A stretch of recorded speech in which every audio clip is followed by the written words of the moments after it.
আসসালামু আলাইকুম সবাইকে। আশা করি ভালো আছেন সবাই। তো আজকে আমরা যে টপিকটা করব সেটা হচ্ছে টেক্সট কম্পিটিশন। ঠিক আছে? এটা হচ্ছে জিআরই ভার্বালের ভেরি ইম্পোর্টেন্ট একটা পার্ট। অ্যান্ড এই বছর মানে এটা হচ্ছে জিআরই ভার্বালের একটা টাইপ অফ কোয়েশ্চেন যেটা এসে থাকে। সো টেক্সট কম্পিটিশনটা আসলে কি এটা আমরা ১ম এ দেখব। অ্যান্ড একটু আমরা হালকা পাতলা বোঝার চেষ্টা করব যে এরকম প্রবলেম সলভ কি করে করতে হয় এবং আজকে কয়েকটা প্রবলেম আমরা সলভ করব।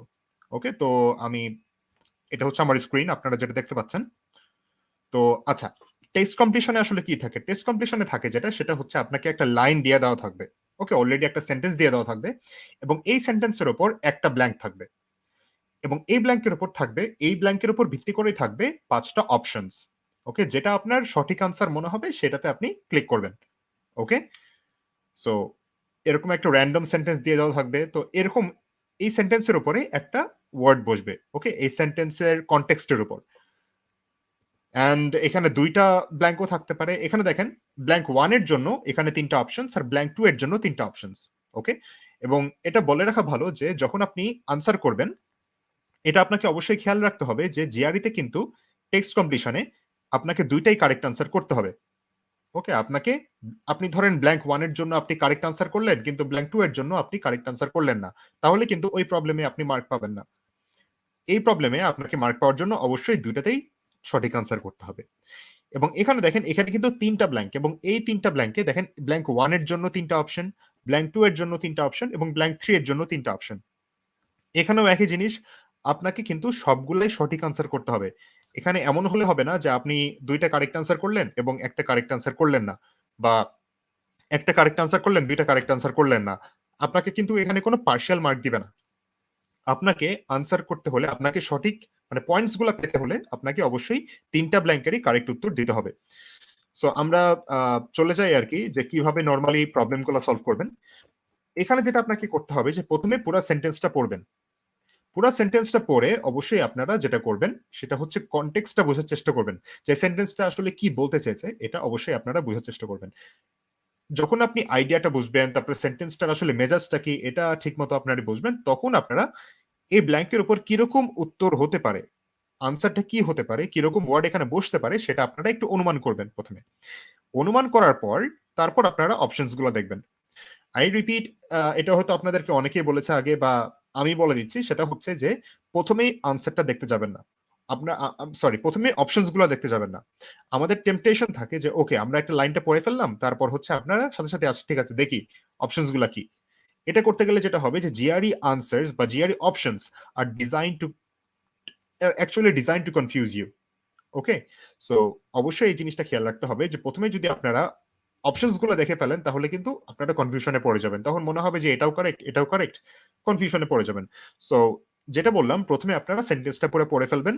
কনটেক্সট টা বোঝার চেষ্টা করবেন। এরপর আপনারা অনুমান করবেন যে আচ্ছা ঠিক আছে এখানে এরকম ওয়ার্ড বসবে। তারপর আপনারা অপশনস টা দেখবেন এবং আপনার যে অনুমানের ভিত্তিতে যে ওয়ার্ডটা এখানে অনুমানের ওয়ার্ডের সাথে এখানে কোন ওয়ার্ড মিলছে নাকি এটা দেখবেন। ওকে? সো আমরা যেটা করতে পারি যে ওকে আমরা না হয় কয়েকটা প্রবলেম সলভ করি তাহলে আপনাদের কিছুটা ধারণা হবে যে কিভাবে এরকম প্রবলেম সলভ করতে হয়। তো আমরা ১ম এ একটা ব্ল্যাংকের একটা প্রবলেম সলভ করি। তো এখানে কি বলেছে দেখেন, একটু ওয়েট। আচ্ছা এখানে বলা হয়েছে যে dominant interests often benefit from dash of governmental interference in business since they are able to take care of themselves if left alone. ওকে? তো এখানে কিন্তু আছে দেখেন সিন্স মানে যেহেতু আরকি। যেহেতু এখানে বলছে dominant interests often benefit from dash of governmental interference. Governmental interference মানে কি? হস্তক্ষেপ। রাইট? আর গভর্নমেন্টাল মানে তো বুঝছেন ইন বিজনেস। আর পরের পার্টটা দেখেন এখানে বলছে পরের পার্টের মধ্যেই কিন্তু আপনি ক্লু পাবেন যে এখানে কিরকম ওয়ার্ড বসতে পারে। ওকে? এইজন্যই বলি যে ১ম এ পুরা সেন্টেন্সটা পড়বেন। ধরেন আপনারা অনেকেই করতে পারেন যে আচ্ছা ঠিক আছে এতটুকু পড়লাম। তারপরে আচ্ছা ঠিক আছে দেখি এখানে কি ওয়ার্ড বসবে। এটা অবশ্যই জীবনেও করবেন না। পুরা সেন্টেন্সটা পড়বেন। যেমন পুরা সেন্টেন্সের মধ্যেই দেখবেন আপনি কোন না কোন জায়গায় একটা ক্লু পেয়ে গেছেন যে আচ্ছা ঠিক আছে। তাহলে এখানে কিরকম ওয়ার্ড বসবে বা কোন ওয়ার্ডটা বসবে। তো এখানে দেখেন ক্লুটা কিন্তু এইখানে। Since they are able to take care of themselves if left alone. মানে তাদেরকে যদি এমনি ছেড়ে দেওয়া হয় তাহলে they are able to take care of themselves. তারা নিজেদের খেয়াল রাখতে পারবে। তো এখানে কি গভর্নমেন্টাল ইন্টারফিয়ারেন্স থাকা ভালো নাকি না থাকা ভালো? ওকে? না থাকা ভালো। ঠিক আছে? বিকজ এখানে বলা হচ্ছে যেহেতু যে সেন্টেন্সের মেজাজ হচ্ছে ওইদিকে যে গভর্নমেন্টাল ইন্টারফিয়ারেন্স মানে সরকারি হস্তক্ষেপ না থাকাটাই বেটার। তো বলছে যে এখানে হচ্ছে benefit, dominant interest often benefit most মানে লাভবান হয় from dash of governmental interference. So এখানে কারেক্ট আনসার হবে হচ্ছে এলিমিনেশন।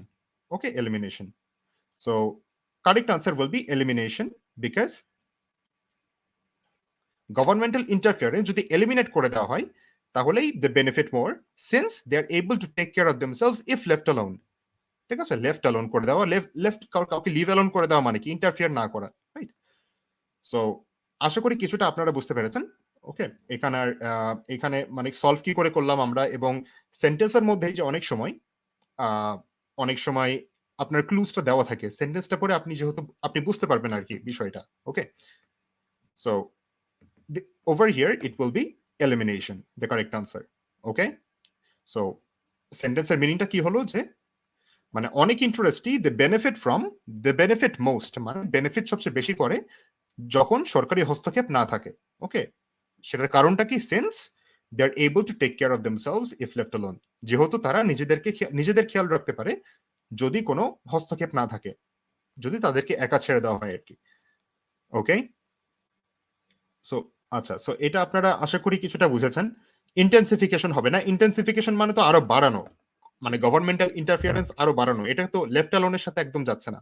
অথরাইজ করে দেওয়া মানে তো আরো উল্টা হয়ে গেল আর কি, এটাও লেফট অ্যালোনের সাথে যাচ্ছে না। সেন্ট্রালাইজেশনের সাথে এটার কোনো সম্পর্ক নাই এই সেন্টেন্সে। আর আরেকটা জিনিস বলে রাখা ভালো, এখানে অপশনস এর মধ্যে অনেক রকম অপশনস এরকম দেওয়া থাকবে যেটা হচ্ছে টোটালি আউট অফ কনটেক্সট। ওই অপশনস গুলো শুধু দেওয়া থাকবে আপনাকে একটু কনফিউজ করার জন্য। ওকে, কিন্তু এটা টোটালি মানে এমনি যারা দেখা যাবে অপশনস দিয়ে রাখছে, যেমন সেন্ট্রালাইজেশনের সাথে কিন্তু এই সেন্টেন্সের কোনোভাবেই যায় না। Okay, improvisation of governmental interference, improvisation মানে কি? কোনো কিছুকে আরো ভালো করা। Okay, so alright, so correct answer will be number E. আমরা আরেকটা প্রবলেম দেখি, তাহলে হয়তো কিছুটা আপনাদের কনসেপ্টটা আরো ক্লিয়ার হবে। যেমন এই যে এইখানে আমরা এই প্রবলেমটা দেখি, যেমন এখানে বলা হয়েছে যে এখানে দেখেন আপনাদের কিন্তু দুইটা option, blank 1 R blank 2।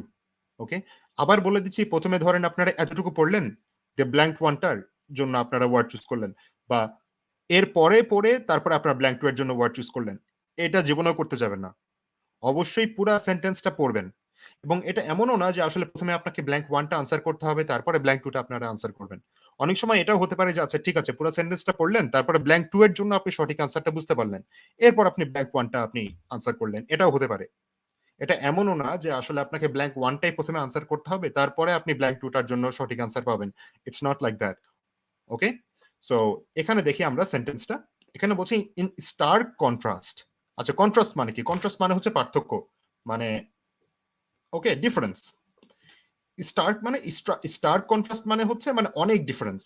Two his later dash Simpson was largely dash politics during his college years, despite the fact that the campus he attended was rife with political activity. আচ্ছা আচ্ছা, রাইফ মানে কি? রাইফ উইথ পলিটিক্যাল অ্যাক্টিভিটি মানে কি? রাইফ মানে হচ্ছে অনেক political activity ছিল। ওকে, এই সেন্টেন্সটা দেখেন, এটা কিন্তু একটু ট্রিকি, কারণ এইখানে অনেক রকমের শিফট আছে সেন্টেন্সে। ওকে, যেমন in stark contrast to his later dash Simpson was largely, মানে মানে পরে যেরকম সিমসন ছিল তার আগে সে এরকম ছিল না। ঠিক আছে, মানে লেটার মানে কি? In stark contrast to his later dash Simpson was largely dash, তার মানে কি সে পরে যে এরকম হয়েছে আগে কিন্তু সে এরকম ছিল না। ওকে, আর ডিসপাইট মানে কি? যদিও, যদিও মানেও কিন্তু there is a shift in sentence opposite ডিরেকশনে। কারণ যদিও বলি যখন আমরা, তখন আমরা যেমন ফর এক্সাম্পল আমরা যদি বলি যে যদিও ছেলেটা ভালো, ঠিক আছে, তবুও, এখন দেখেন there will be a shift in sentence. দেখেন আমি কিন্তু প্রথমে একজনের সুনাম করলাম যে যদিও ছেলেটা ভালো তবুও, তার মানে আপনি এখন বুঝতে পারছেন যে আমি এখন একটা দুর্নাম করবো আর কি, রাইট? সো ডিসপাইট হচ্ছে ওরকম একটা শব্দ, ঠিক আছে? ডিসপাইট মানে বাংলাতে বলতে পারে যদিও। So despite the fact that the campus he attendant was রাইফ with political activity. Okay, so এখানে দেখেন, এখানে লাস্টে কি বলা হচ্ছে? যদিও ওর ক্যাম্পাসে অনেক পলিটিক্যাল অ্যাক্টিভিটি হতো। ওকে, সো এখানে কি হতে পারে? Simpson was largely dash politics during his college years. ঠিক আছে, সো এটার অপোজিট কি হতে পারে? যে সিমসন সিমসন অনেকটা এরকম ছিল যদিও তার ক্যাম্পাসে অনেক পলিটিক্যাল অ্যাক্টিভিটি ছিল। ওকে, সো এখানে কারেক্ট আনসার হবে ইনডিফারেন্ট টু। ওকে, এখানে কেন বলছি আমরা Simpson was largely indifferent? Indifferent মানে হচ্ছে খুব একটা কেয়ার না করা। তো এখানে কি বলা হচ্ছে যে Simpson was largely indifferent to politics during his college years. Simpson সে পলিটিক্সের ব্যাপারে খুব একটা তার অ্যাক্টিভিটি ছিল না বা ইন্টারেস্ট ছিল না কলেজ ইয়ার্সে, যদিও তার ক্যাম্পাসে অনেক পলিটিক্যাল অ্যাক্টিভিটি ছিল। মিনিংটা এরকম দাঁড়াচ্ছে। ওকে, আবার এখানে বলছে দাঁড়ান in contrast to his later dash.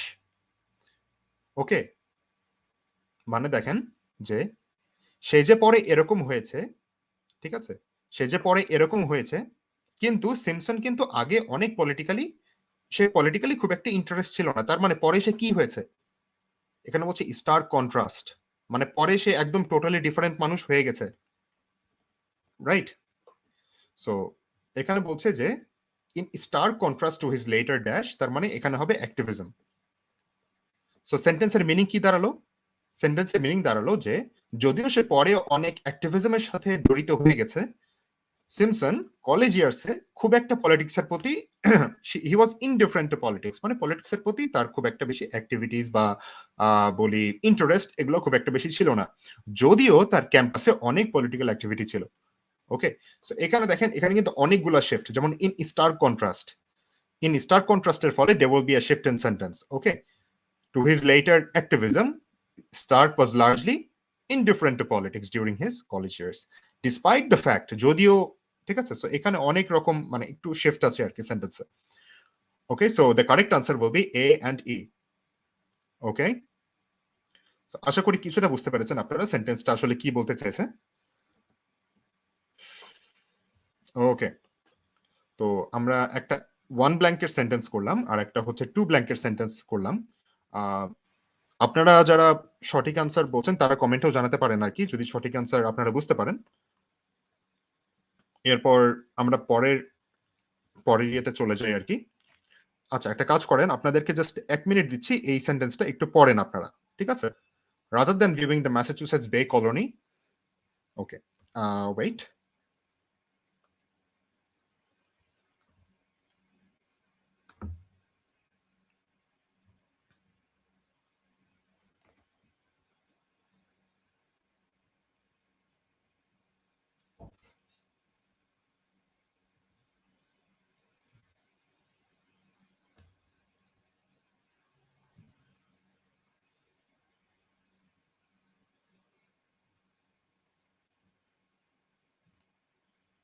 ওকে,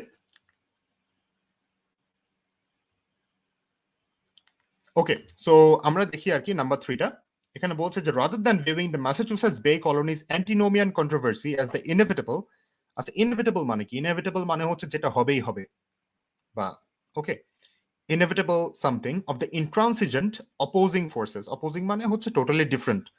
আর ইন্ট্রান্সিজেন্ট মানে কি? ইন্ট্রান্সিজেন্ট মানে হচ্ছে যারা খুবই দৃঢ়, তাদের ওপিনিয়ন্স এর ব্যাপারে যারা খুবই দৃঢ়, যে আচ্ছা ঠিক আছে আপনি একটা ওপিনিয়ন ধরে আছেন বা একটা আপনি মত ধরে আছেন, ওটার উপরে আপনি দৃঢ় থাকবেন। ওকে, একটা মত আপনি ধরে আছেন, ওইটার উপরে আপনি একদম মানে ওটা থেকে আপনি একদমই নড়চড় হবেন না। এটাকে বলি আমরা ইন্ট্রান্সিজেন্ট, ঠিক আছে?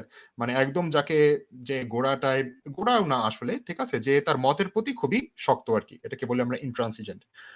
সো এখানে বলছে যে rather than viewing the Massachusetts Bay Colony, এটা একটা প্লেসের নাম, antinomian controversy as the inevitable dash of the intransigent opposing forces of radical and dash beliefs, male and female piety, dash and secular power, and the like, as other critics have. Okay, Winship argues that the crisis was not fixed and structural. তো এখানে দেখেন, এখানে কিন্তু 3টা option. Blank 1 এর জন্য, blank 1 এ আপনার blank 1 আপনাকে সঠিক উত্তর দিতে হবে, ব্ল্যাঙ্ক 2 তে আপনাকে সঠিক উত্তর দিতে হবে এবং ব্ল্যাঙ্ক 3 তেও আপনাকে সঠিক উত্তর দিতে হবে। তো এখানে দেখেন আসলে সেন্টেন্সটার প্যাটার্নটা আমরা দেখি। এখানে বলছে যে inevitable dash of the intransigent opposing forces. তো এখানে কি হতে পারে আসলে? এখানে যেহেতু বলছি একটা হচ্ছে ইন্ট্রান্সিজেন্ট, ঠিক আছে? যারা তাদের মতের প্রতি খুবই শক্ত, মানে একদমই নড়চড় হবে না। ইন্ট্রান্সিজেন্ট এবং opposing forces of radical and dash believes. যেমন এখানে দেখেন মেল পাইটি আর ফিমেল পাইটি একটু অপোজিট, তাই না? তো এখানে রেডিক্যালের অপোজিট ওয়ার্ড আসলে কি? বা সেকুলারের অপোজিট ওয়ার্ড আসলে কি? ঠিক আছে? মানে এখানে বলছে অপোজিং ফোর্সেস, ইন্ট্রান্সিজেন্ট অপোজিং ফোর্সেস, ঠিক আছে? এটা হচ্ছে কিওয়ার্ড, অপোজিং ফোর্সেসটা হচ্ছে কিওয়ার্ড। সো রেডিক্যালের অপোজিং ফোর্স কি হতে পারে? আর এখানে ইনএভিটেবল কি? ইনএভিটেবল কলিশন, ঠিক আছে? কলিশন মানে সংঘর্ষ। Antinomian controversy as rather than viewing the Massachusetts Bay Colony's antinomian controversy as the inevitable collision of the intransigent opposing forces of radical and আচ্ছা র্যাডিক্যাল মানে তো আপনারা বুঝেন নিশ্চয়ই, র্যাডিক্যাল মানে হচ্ছে যেটা নর্মালের বাইরে, ঠিক আছে? যারা এক্সট্রিম একদম তাদেরকে বলি আমরা র্যাডিক্যাল। সো র্যাডিক্যালের অপোজিট কি হতে পারে? র্যাডিক্যালের অপোজিট হচ্ছে অর্থোডক্স।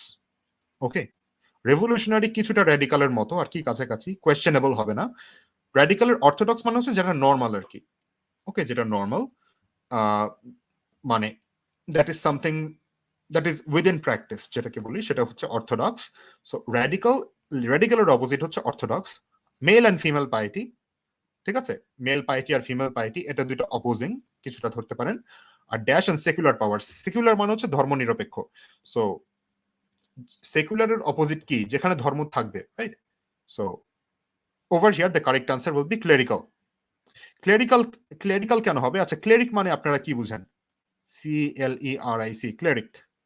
ক্লেরিক মানে হচ্ছে যেটা ধরেন আপনার কোনো মসজিদের ইমাম, বা হচ্ছে আপনার চার্চের কোনো প্রিস্ট, বা আপনার জুসদের আপনার ধর্মীয় কোন লিডার, তাকে তাকে বলি আমরা ক্লেরিক।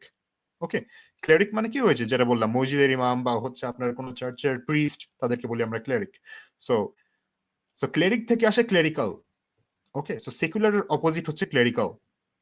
ওকে, সিভিল হবে না বা সেলিব্রাল হবে না, এখানেও রেভলিউশনারি হবে না, কোয়েশ্চেনেবল হবে না, আর ডিসলিউশন হবে না। ডিসলিউশন মানে ভেঙে যাওয়া of the intransigent opposing forces, যাচ্ছে না, মেল্টিংও হবে না, ঠিক আছে? So controversy key is the inevitable collision of the intransigent opposing forces of radical or opposite orthodox, male and female piety, clerical and secular power, and the like, as other critics have. So এখানে আসলে সেন্টেন্সের মানে কি?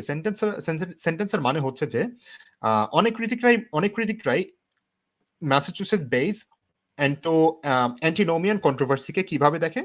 ইট is A collision of many powers, ঠিক আছে?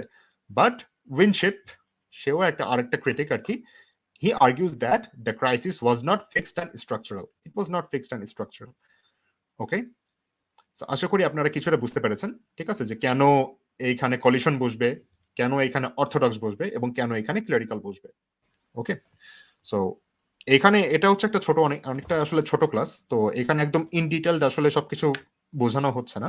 So if you do not understand then don't worry about this. Okay, it is just a live session for 15 to 20 minutes.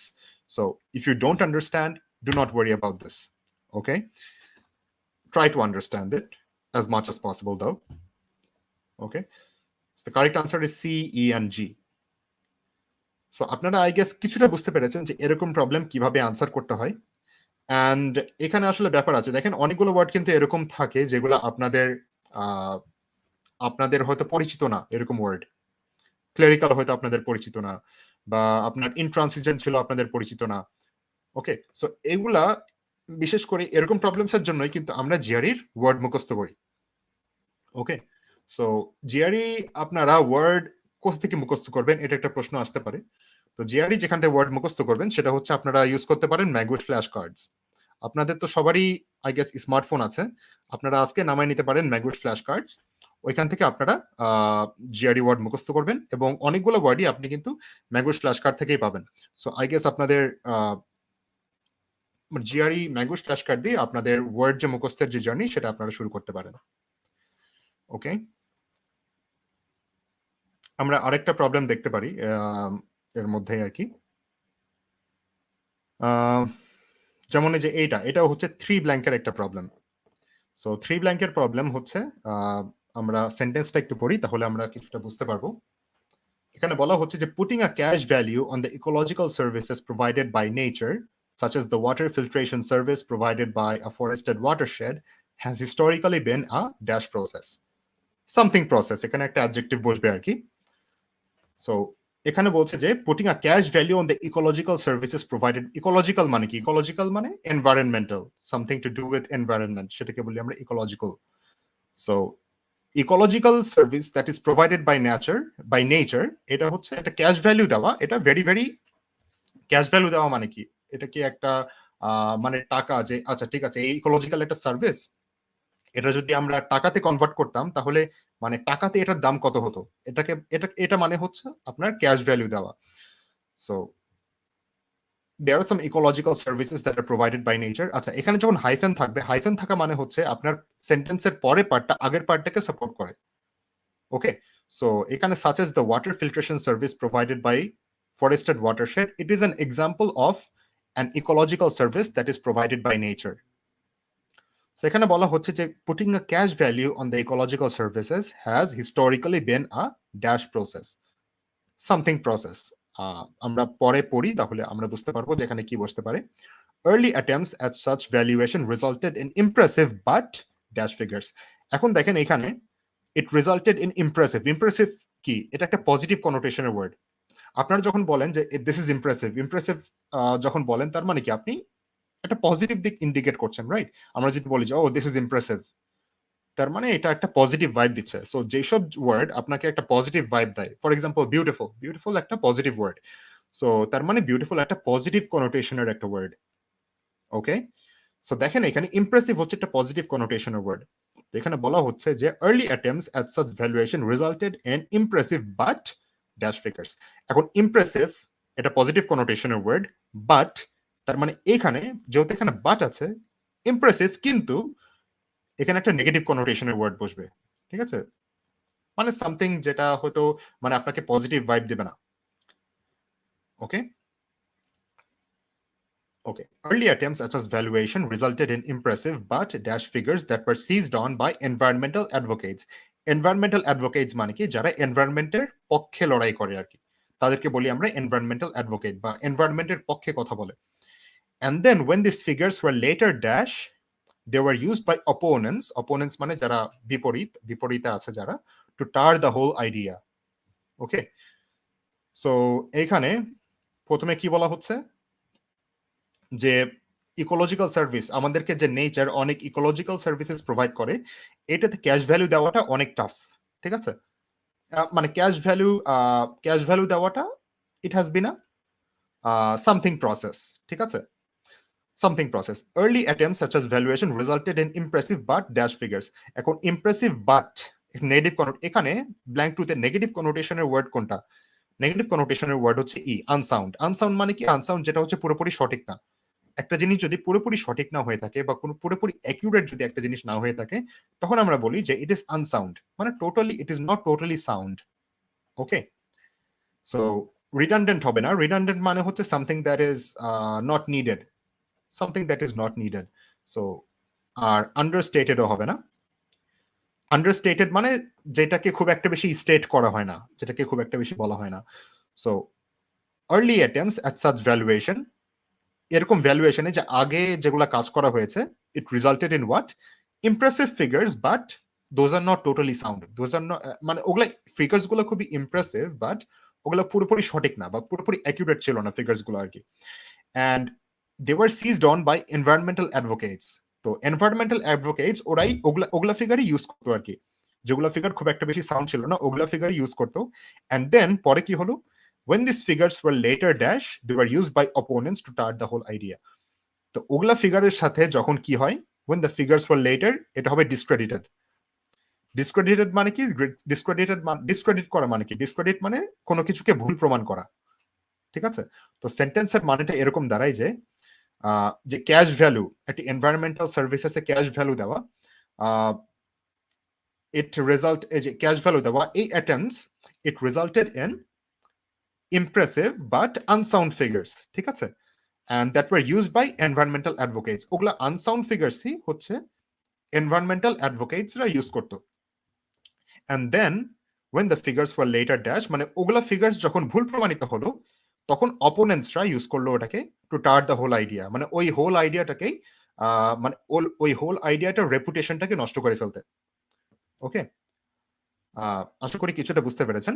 So এখানে কি তাহলে আমরা যেহেতু এটা পেয়েছি আমরা ওয়ার লেটার ডিসক্রেডিটেড পেয়েছি আমরা এইচ হবে, আবার ইট has bin it resulted in impressive but unsound figures হবে।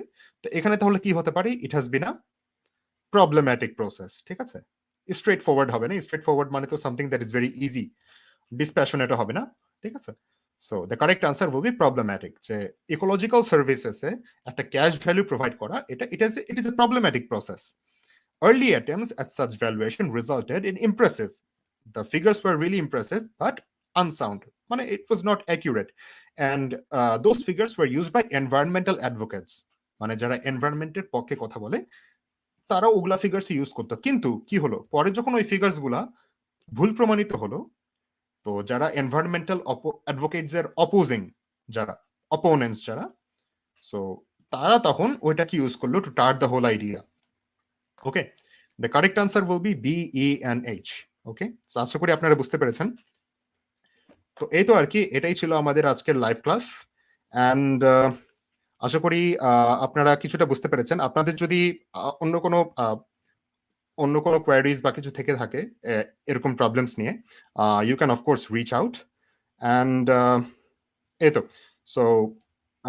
তো so this is our class for today. And আপনারা পরে কোন ক্লাস পেতে চান বা something, and if you have any comments regarding this class you can of course contact us. Okay, so that's it for today.